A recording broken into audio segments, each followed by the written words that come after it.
And requirements are only going to go one way. Ultimately, we're all going to be under some kind of sustainability regulations. And from what we observe, it's the fastest evolving set of regulations worldwide. So there's a lot more to come.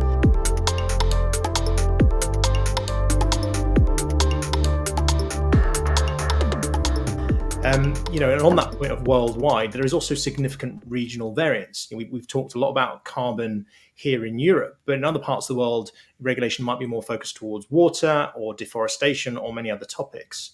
You and I explored this a bit in our go-to-market work together.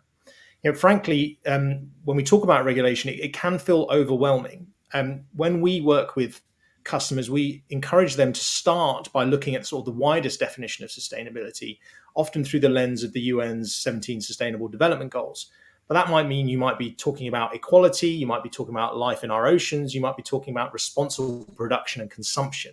So that's often quite an eye-opening moment for customers. But the key thing then is to prioritize what is key in your market from a regulation point of view, but also a relevance point of view for your customers.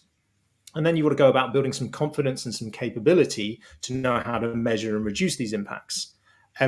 If we narrow down on the tech industry, because I think most of this audience is a little bit more tech orientated, obviously carbon's a factor that's being discussed a lot. But again, water use is key. We'll see that emerging massively around data centers. E-waste is a massive growing problem, but also something that's known as critical raw materials. So these rare metals and minerals we use in our technology are also going to become more and more regulated.